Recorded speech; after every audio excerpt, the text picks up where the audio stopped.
Located right in the heart of San Antonio, Texas, the Alamo Fortress is famous not only as a priceless historical testament, but also as one of the fiercest spiritual battlegrounds in the world.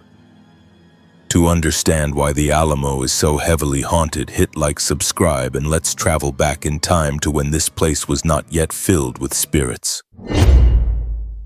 Originally, this was the Mission San Antonio de Valero, founded in 1718 by Spanish Catholic missionaries. From 1724 to 1793, this land was used as a cemetery. It is estimated that about 1,000 people were buried right where Alamo Plaza is today. This means that even before the battle began, the Alamo was already a city of the dead. And then in 1836, true hell broke loose. General Santa Anna of Mexico led an army to crush the Texan rebellion. Inside the Alamo Fortress, about 189 Texan soldiers, including legends like Davy Crockett and Jim Bowie, held out for 13 desperate days and nights. On the morning of March 6th, Mexican troops swarmed in. Santa Anna's order was clear: no prisoners. And the massacre began. All the soldiers defending the Alamo were killed. Their bodies were hacked, burned on pyres, or thrown into the river. There was no decent grave for them, and not just Texans. Over 1,500 Mexican soldiers also fell in this bloody battle. In just a few hours, the land that was already a cemetery had to receive thousands more wronged souls. And they have not left.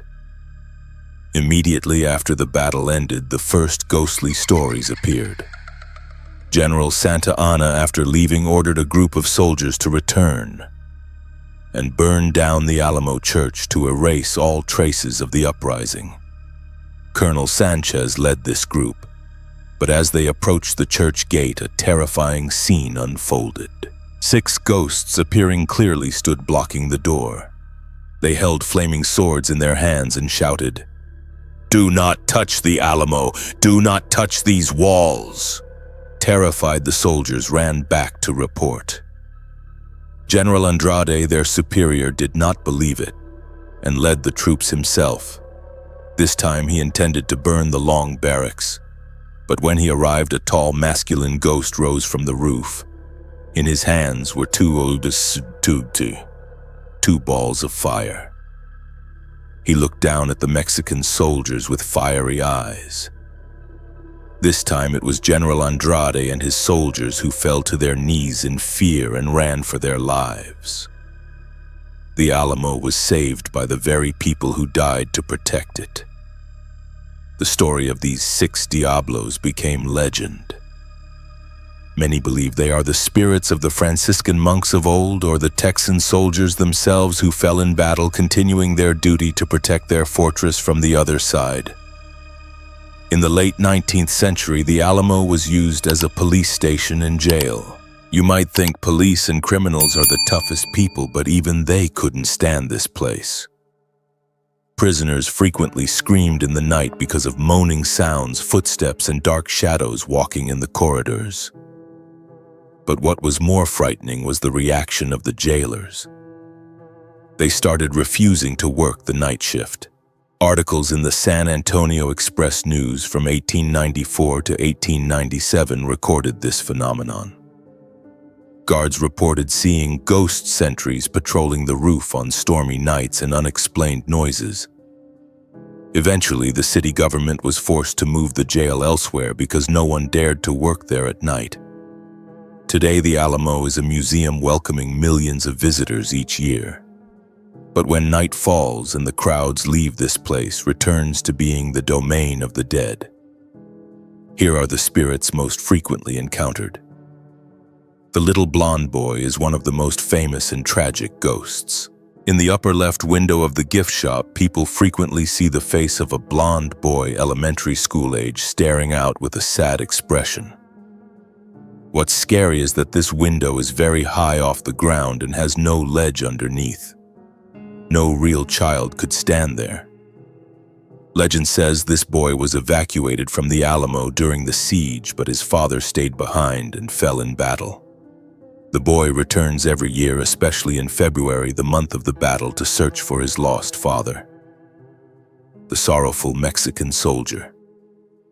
Not only are Texan soldiers trapped, visitors and staff frequently see a tall man dressed in a Mexican officer's uniform wandering the grounds.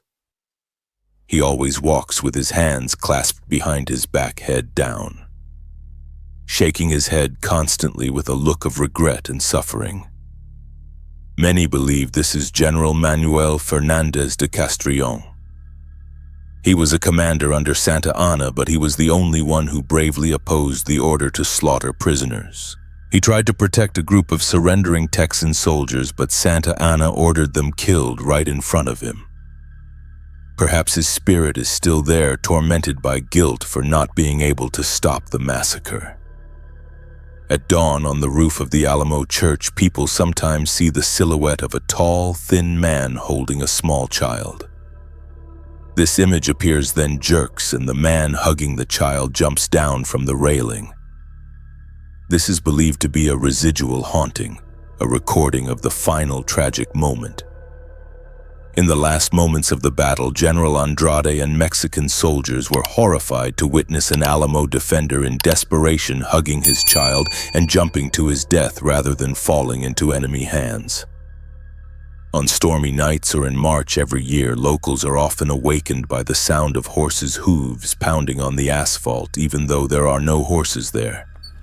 This ghost is believed to be James Allen, the last courier to leave the Alamo the night before it fell.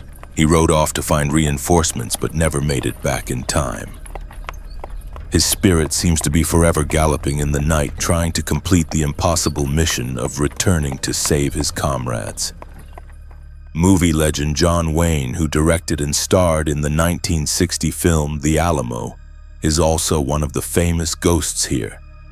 He was obsessed with the history of this place and invested a lot of passion and money into the film.